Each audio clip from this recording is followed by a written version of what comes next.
नमस्कार, बहुत बहुत स्वागत है आपका। आप देख रहे हैं कल की तैयारी। मैं हूं आपके साथ प्रशांत पांडे। एक ऐसा शो जहां पर हम आज के बाजार का पूरा ब्यौरा आपके सामने रखते हैं और उस आधार पर कल के बाजार में आपको क्या रणनीति रखनी चाहिए ये बताते हैं। हमारे साथ दिग्गज एक्सपर्ट जुड़ते हैं, आपके सवालों को भी हम शामिल करते हैं। चलिए चर्चा में शामिल करूं अपने खास एक्सपर्ट को। उससे पहले आपको बता दूं कि आपको अपने सवाल कैसे पहुंचाने हैं। सोशल मीडिया पर, ट्विटर, फेसबुक पर आप अपने सवाल हमें भेज सकते हैं, यूट्यूब पर भी अपने सवाल भेज सकते हैं। लेकिन याद रखिए, जो सवाल आपने बीते हुए कल यानी कल के शो में पूछे हैं उसके जवाब आज आपको मिलेंगे। आज जो आप सवाल हम तक पहुंचाएंगे उनके जवाब आपको आने वाले कल में देखने को मिलेंगे। तो ये है तमाम डिटेल्स इस शो की। और इन सब के बीच में अगर हम बाजार को देखें तो उस पर एक निगाह डाल लीजिए। तो निफ्टी जो है वो 80 अंक चढ़कर 24,300 के करीब बंद हुआ। बैंक निफ्टी की बात करें तो 100 अंकों से ज़्यादा की तेजी बैंक निफ्टी में देखने को मिली। 52,300 के करीब बंद होने में बैंक निफ्टी कामयाब रहा। आज अगर हम बात करें निफ्टी 50 के गेनर्स की, तो टॉप गेनर अडानी इंटरप्राइजेज 11.5% चढ़कर बंद। अडानी पोर्ट्स लगभग 6% चढ़कर बंद हुआ। बीएल लगातार तेजी हम देख रहे हैं डिफेंस स्टॉक में, उसमें भी बीएल की तेजी तो देखते बन रही है। आज भी 3% चढ़कर बंद हुआ। ट्रेंट में आज तेजी देखने को मिली है, एक रिवर्सल देखने को मिला है, लगभग 3% यहां भी तेजी देखी। एनटीपीसी भी 2.25% चढ़कर बंद हुआ। थोड़ा बहुत जो प्रेशर था वो था अपोलो हॉस्पिटल में 1.25% की गिरावट, टाइटन में 1% से ज़्यादा की गिरावट, विप्रो में 1% की गिरावट देखने को मिली। और इसके अलावा श्रीराम फिनांस, हिंडाल्को जैसे स्टॉक्स में भी गिरावट देखने को मिली। एडवांस डिक्लाइन रेशियो यानी मार्केट ब्रेथ को देखें तो 1785 शेयर आज ऐसे रहे जो कि हरे निशान में कारोबार करते नजर आए और सिर्फ 807 शेयर ऐसे थे जो कि लाल निशान में कारोबार करते नजर आए।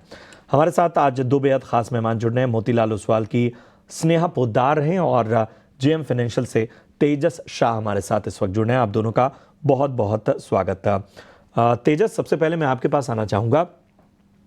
ये एक ऐसा बाजार है जहां पर मेरे ख्याल से एक करेक्शन के बाद अगर किसी ने बेचैनी नहीं दिखाई होगी, जाहिर तौर पे उसको रिवॉर्ड आज के बाजार ने ज्यादा दिया है। हमने देखा है कि ऐसे स्टॉक्स जो ज्यादा जिन पर शंका मंडरा रही थी उन सभी ने आज एक रिवॉर्ड दिया है। और इस बाजार में जाहिर सी बात है अब चिंता होगी कल की कि आखिर अब जब कल बाजार खुलेंगे तो वहां मोमेंटम कैसा होगा। दिग्गजों का पार्टिसिपेशन दिख रहा है, अडानी के क्लैरिफिकेशन के बाद और ज्यादा वहां पर मजबूती नजर आ रही है। तो हमें बताइए कल के बाजार में अगर आपको रणनीति बनानी है तो किस तरह की रखें।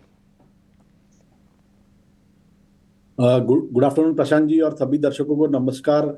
कल के लिए पॉजिटिव ही रणनीति बनानी चाहिए। अगर आप देखेंगे तो निफ्टी पिछले 4-5 दिन से हमने ऑलमोस्ट 1100 पॉइंट की रैली देखी है और पिछले 2-3 दिन से अगर देखेंगे तो बाजार एक सीमित दायरे में ट्रेड कर रहा है जो काफी हेल्दी संकेत दे रहा है। जब भी कोई बड़ी रैली होती है और उसके बाद प्राइस रिट्रेसमेंट नहीं होता है बट साइडवेज कंसोलिडेशन होता है, वो बड़ी अच्छी बात रहती है। और पिछले 1-2 दिनों से अगर हम देखें तो इवन जो ब्रॉडर मार्केट्स है उसमें भी अच्छी खासी खरीदारी आ रही है। तो मुझे लग रहा है कि जो रुख है वो तेजी की तरफ संकेत दे रहा है। और बैंक निफ्टी भी एक अहम स्तर के करीबन ट्रेड कर रहा है। 52,500 से लेके 52,600 के करीबन एक स्ट्रॉन्ग रेजिस्टेंस जोन है बैंक निफ्टी का। अगर ये क्लोजिंग बेसिस पे सरपास होता है तो मुझे लगता है बैंक निफ्टी में भी 800 से 1000 पॉइंट की रैली आ सकती है। एचडीएफसी बैंक ने एक आज ऑल टाइम नए हाई पे क्लोजिंग दिया है, वो भी एक पॉजिटिव संकेत है। बैंक निफ्टी जो है एक बार ब्रेकआउट देगा तो मुझे लग रहा है कि ये मार्केट को लीड करेगा और निफ्टी को भी यहां से लगता है 150 से 200 पॉइंट की रैली दिखा सकता है। तो मेरे हिसाब से तो बाजार का रुख अभी पॉजिटिव है। बाय ऑन डिप्स की रणनीति रखनी चाहिए जब तक 24,000 का स्तर इंटैक्ट है और ऊपर में 24,350 का लेवल निकलता है तो मुझे लग रहा है 150 से 200 पॉइंट की रैली हो सकती है। तो कल के सत्र में मेरे हिसाब से बायस थोड़ा पॉजिटिव ही रहेगा। तो पॉजिटिव संकेत ही बाजार से उम्मीद लगा के रखिए, जिस तरह के रेंज में बाजार ने अपनी रैली दिखाई है। और इन सब के बीच में मैं आपके पास आना चाहूँगा। हमें ज़रा बताइए कि किसी सेक्टर में आप सबसे ज़्यादा अगर संभावनाएं देख रही हैं तो वो कौन से हैं कल के बाजार में। ओके कल के बाजार में अगर अपने बात करें तो इंश्योरेंस स्पेस में तो अच्छी खासी हमें ट्रैक्शन देखने को मिल सकती है बिकॉज गवर्नमेंट आने वाले दिनों में हो सकती है कि इसमें एफडीआई लिमिट इंक्रीज कर दे, जो कि बज़ चल रही मार्केट में। सो इंश्योरेंस एक स्पेस है जहाँ पे अभी तक मोमेंटम आया नहीं है और वैल्यूएशंस काफ़ी अच्छे स्तर में है। सो यहाँ पे हमें पिकअप देखने को मिल सकता है। सेक्टर पर नजर रखिए। चलिए अब आपके सवालों को फटाफट से शामिल करते हैं जो आपने हमें यूट्यूब पर भेजे हैं। प्रकाश पटेल का सवाल है कॉनकॉर पे 1050 जी हाँ, इनकी बाइंग प्राइस जो है वो 1025 की है। 50 शेयर इन्होंने खरीदे हुए हैं। कॉनकॉर पर लॉन्ग टर्म का नजरिया जानना चाहते हैं। बताएं तेजस, लॉन्ग टर्म के लिहाज से कॉनकॉर इनकी बाइंग प्राइस के हिसाब से ऊपरी स्तरों की खरीदारी है, लगभग 10,500 से ज्यादा का नुकसान यहां पर होता हुआ, क्या रणनीति रखें? कॉनकॉर्ड की हम बात करें तो ये स्टॉक में एक अच्छी खासी गिरावट हो चुकी है। जून महीने में इसका हाई बना था 1180 का और उसके बाद रिसेंटली हमने ऑलमोस्ट 750 के करीबन बॉटम बनते हुए देखा है। मेरे हिसाब से अगर इनका लंबा नजरिया और थोड़ा सा और पैसा डाल सकते हैं तो करंट लेवल पे वो 50 शेयर्स और बाई कर ले हुए विद जो करंट पोजीशन है उसमें उनको 750 का स्टॉप लॉस लगाना पड़ेगा। मुझे लग रहा है कि ये स्टॉक में अभी बॉटम बन गया और 750 एक अहम स्तर है। जब तक टूटता नहीं, यहाँ से एक पुल बैक रैली आ सकती है और ये जो पुल बैक रैली है वो स्टॉक को करीबन 900 से लेके 910 तक लेके जा सकती है। तो मैं तो यही सलाह करूंगा कि एवरेज कर ले करंट भाव में और जो भी नई पोजीशन बनाते हैं उसमें 750 का स्टॉप लॉस लगाए और टारगेट रहेगा 900 से लेके 910 का। ये है कॉनकॉर पर आपको राय मिलती हुई। थोड़ी जो आपकी बाइंग प्राइस है वहाँ तक तो जो है रिकवरी नज़र आ सकती है।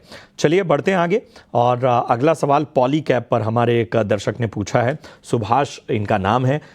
5,880 की इनकी बाइंग है, मुनाफे में है फिलहाल। पॉलीकैब में हमने देखा कि आज लगभग 2.5% से ज़्यादा की तेज़ी देखने को मिली।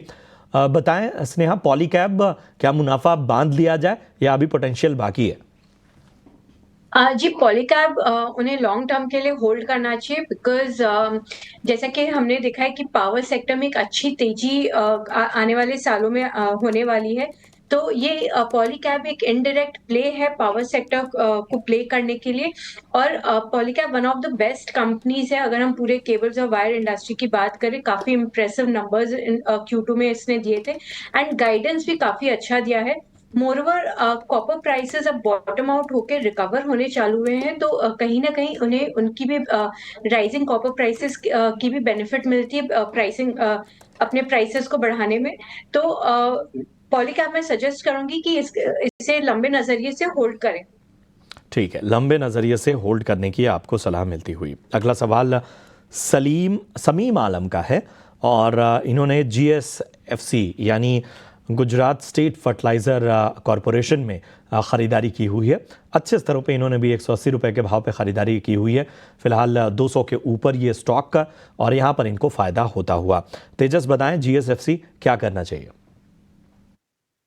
मेरे हिसाब से डेफिनेटली होल्ड करना चाहिए। ये स्टॉक का जो लंबी अवधि का अगर इनका नजरिया है तो 187 से लेके 190 के बीच में काफी अच्छा सपोर्ट है। रिसेंटली हमने देखा कि बॉटम स्टॉक ने वहां ही बनाई है और वहां से एक पुलबैक रैली आई है। एट द सेम टाइम ऊपर में जो इनका स्टॉक का रेजिस्टेंस है वो करीबन 215 से लेके 220 के करीबन है। जब तक ये स्तर पार नहीं होगा, कोई बड़ी रैली नहीं आएगी, तो एक ब्रॉडर रेंज में स्टॉक ट्रेड करेगा। 185 उसका बेस रहेगा और ऊपर में 220 का रेजिस्टेंस रहेगा। जो साइड ब्रेकआउट या ब्रेकडाउन आएगा हम वहां पे एक 10 से 15% की मूव एक्सपेक्ट कर सकते हैं। तो अभी मेरी सलाह रहेगी कि होल्ड करें stock with a stop loss below 185। चलिए बढ़ते हैं आगे। ये है राय आपको GSFC पर मिलती हुई। प्रदीप जी का सवाल लेते हैं, NHPC पर राय जानना चाहते हैं। इनकी खरीदारी का लेवल एक बार मैं बता दूं, 105 के भाव पे इन्होंने खरीदारी की हुई है। नुकसान यहाँ पर फिलहाल झेल रहे हैं। हम देख रहे हैं कि NHPC में आज जो है वो 2% का उछाल देखने को मिला, लेकिन अभी भी इनके भाव से काफ़ी नीचे है ये स्टॉक का। बताएं स्नेहा, NHPC पे क्या राय बन रही है? जी, एनएचपीसी और दो उनके बाइंग प्राइस से काफ़ी नीचे है, बट उसे वो लंबे लंबे समय के लिए होल्ड कर सकते हैं। अगर शॉर्ट टर्म व्यू है तो फिर सेल ऑन राइज़ की स्ट्रैटेजी अपनानी चाहिए। ये जो बाउंस आएगा उसमें उन्हें निकल जाना चाहिए।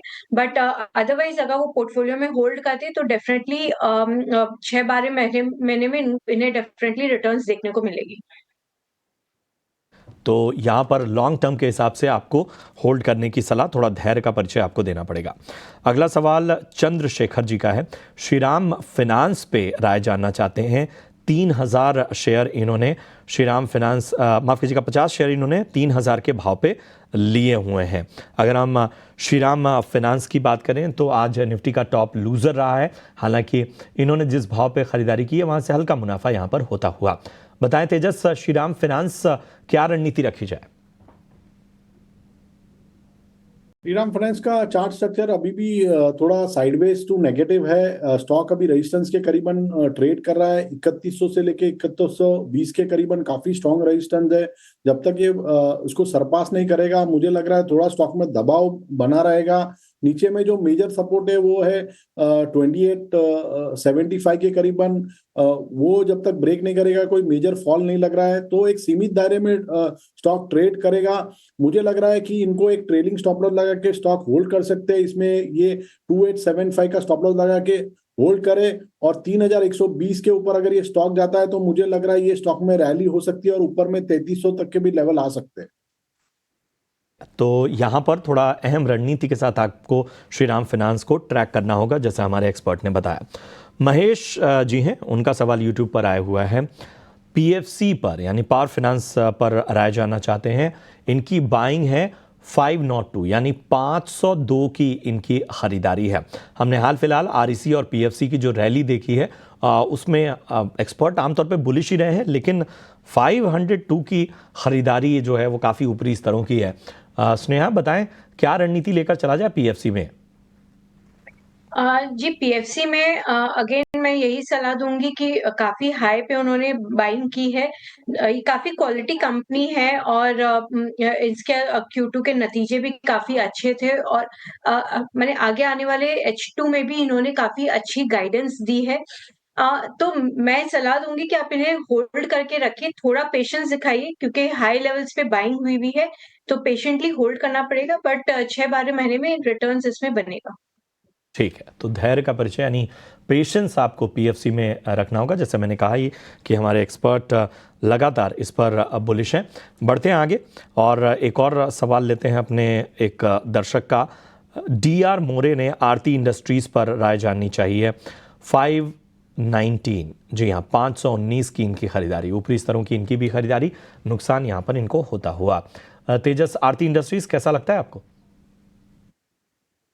देखिए, ये स्टॉक लगातार लोअर टॉप लोअर बॉटम बना रहा है और स्टॉक ने अभी रिसेंटली एक 422 के करीबन सपोर्ट लेके एक पुल बैक रैली दी है। मुझे लग रहा है ये पुल बैक रैली और थोड़ी एक्सटेंड हो सकती है और ऊपर में मुझे लग रहा है ये स्टॉक 480 से लेके 490 तक जा सकता है। वहां पे उनको एग्जिट कर लेना चाहिए। चार्ट स्ट्रक्चर काफी वीक है। जब तक ये स्टॉक 510 के ऊपर नहीं जाएगा, कोई मेजर रैली नहीं आएगी, तो यहाँ से कोई भी पुल बैक रैली आती है तो उसमें से एग्जिट करने की सलाह रहेगी स्टॉक में। ठीक है, तो यहाँ पर आपको विशेष रणनीति अपनानी होगी। चलिए, कुछ और सवाल भी जो हमारे पास आए हैं उनकी ओर बढ़ते हैं। प्रकाश भंडारी ने सवाल पूछा है steel authority of India limited यानी सेल पे। सेल इन्होंने 171 पे ख़रीदारी की हुई है, नुकसान यहाँ पर झेल रहे हैं। सेल में क्या किया जाए? आमतौर पे जो रिटेल निवेशक है वो सेल, एनएचपीसी इस तरह के स्टॉक में फंसा हुआ है, क्या करना चाहिए? स्नेहा, आपकी राय क्या बन रही है? जी, मेरी सलाह रहेगी एग्ज़िट करने की बिकॉज़ अगर हम देखें तो Q2 में भी इसकी परफ़ॉर्मेंस वीक थी, वॉल्यूम्स वग़ैरह काफ़ी लो थे और प्राइसेज़ भी लो थे और अगर रिसेंट भी हम अगर मेटल प्राइसेज़ को ट्रैक करें तो मेटल प्राइसेज़ में कहीं न कहीं एक कूल डाउन देखने को मिली है और डिमांड भी कहीं न कहीं थोड़ा स्लगिश हो गया है। सो मेरी सलाह रहेगी कि आप सेल से एग्ज़िट करिए। मेटल स्पेस में अगर होल्ड करना ही है तो हिंडाल्को इज़ द सेफेस्ट बेट या वेदांता, अदरवाइज मेटल सेक्टर से थोड़ी दूरी बनाए रखें। बिल्कुल, तो यहाँ पर एग्जिट करने की सलाह और आपको मेटल सेक्टर पे भी रणनीति बता दी गई। इरेडा पे हमारे एक अगले दर्शक का सवाल लेते हैं और इन्होंने 205 के भाव पे खरीदारी की है। 200 शेयर, विक्रम सिंह इनका नाम है। इरेडा भी रिटेल निवेशकों की पसंद वाला शेयर रहा है। इनके भाव के ज़्यादा नीचे नहीं है और आज जो है वो हमने तेज़ी भी देखी है। तो क्या इस तेज़ी के आधार पर ये भाव अचीव हो सकता है या कितना इंतजार करना होगा, बताएं तेजस। मेरे हिसाब से तो इन्होंने अच्छा स्टॉक पिकिंग किया है। स्टॉक अभी काफी अच्छे करेक्शन मोड में था। जुलाई महीने में हमने 310 का हाई देखा था, उसके बाद स्टॉक लगातार गिर रहा है और रिसेंटली हमने 181 के करीबन स्टॉक में एक बॉटम बनते हुए देखा है। स्टॉक में जो है मेजर बाइंग मोमेंटम 212 बहुत 214 के ऊपर ही आएगा, लेकिन मुझे लग रहा है कि जो बेस है वो स्टॉक का बन गया है 180 के करीबन। तो मेरी सलाह यही है कि 180 के स्टॉप लॉस से बने रह सकते हैं और 214 215 के ऊपर क्लोजिंग आती है तो और पोजीशन ऐड कर सकते हैं और फिर वो पोजीशन के लिए लक्ष्य रहेगा 240 का। तो होल्ड करने की सलाह है विद स्टॉप लॉस बिलो 180। ठीक है, तो होल्ड करने की सलाह आपको मिलती हुई। बढ़ते हैं आगे। ज्ञानू दीक्षित का सवाल लेते हैं। टाटा मोटर्स पर राय जानना चाहते हैं। टाटा मोटर्स पर बहुत सवाल आ जाए हैं। 651 शेयर के भाव पे इन्होंने 94 शेयर लिए हुए हैं और फिलहाल अच्छे मुनाफे में यहाँ पर नजर आ रहे हैं। टाटा मोटर्स क्या राय बन रही है आपकी स्नेहा? टाटा मोटर्स अगर लंबा नजरिया है तो फिर होल्ड करके रखे, अदरवाइज नेक्स्ट 2 to 3 क्वार्टर्स थोड़ी इसमें शायद वीकनेस बनी रहेगी। तो स्टॉक हो सकता है आफ्टर शार्प करेक्शन एक थोड़ी रेंज बाउंड प्राइस बैंड में ही मूव करे। Otherwise Tata Motors long term potential काफी अच्छी है। बस अभी दोनों ही जेएलआर फ्रंट पे और डोमेस्टिक फ्रंट पे कहीं ना कहीं हमें थोड़ा सा स्लो डाउन देखने को मिल रहा है। तो कुछ क्वार्टर्स ये शायद नहीं परफॉर्म करे। बिल्कुल, तो ये है टाटा मोटर्स पर आपको शॉर्ट टर्म और लॉन्ग टर्म दोनों की रणनीति स्नेहा जी की तरफ से मिलती हुई। बढ़ते हैं अब अपने खास सेगमेंट की ओर, वीआईपी शेयर्स।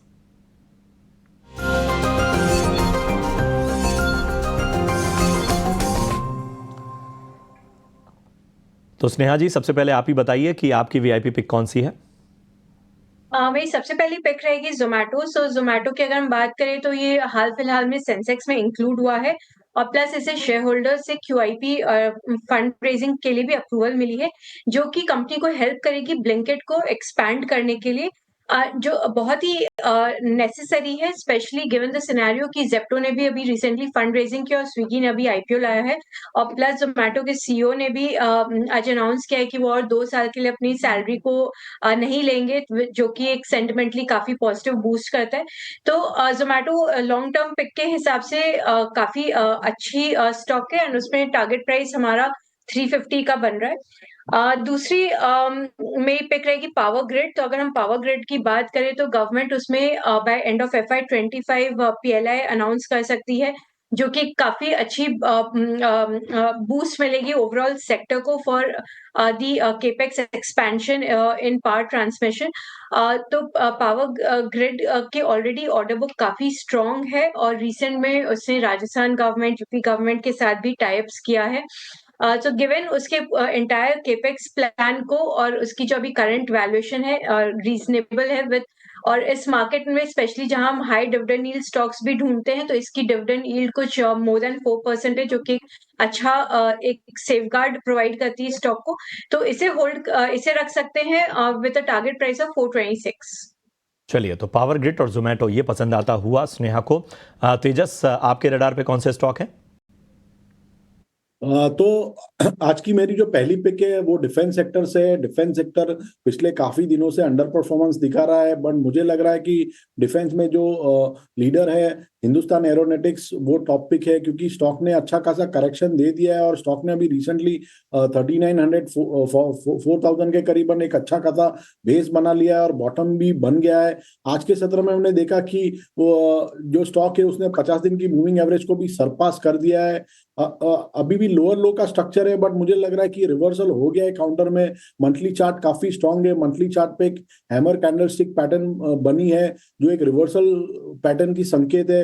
तो करंट भाव पे डिप में हिंदुस्तान एरोनॉटिक्स में खरीदारी की जा सकती है। इसमें आपको स्टॉप लॉस लगाना है 4130 का, पहला लक्ष्य रहेगा 4950 का और दूसरा लक्ष्य रहेगा 5100 का।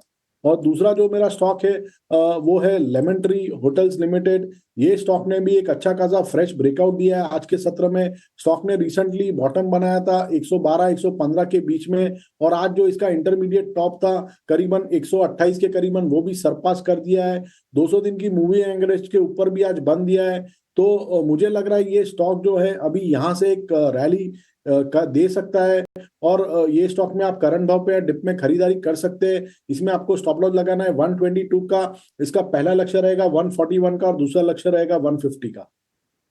बहुत बहुत शुक्रिया करेंगे इस अहम रणनीति के लिए तेजस आपका। इसके साथ ही स्नेहा आपका भी बहुत बहुत धन्यवाद। फिलहाल कल की तैयारी में इतना ही, दीजिए इजाजत, लेकिन आप देखते रहिए ET Now स्वदेश। नमस्कार।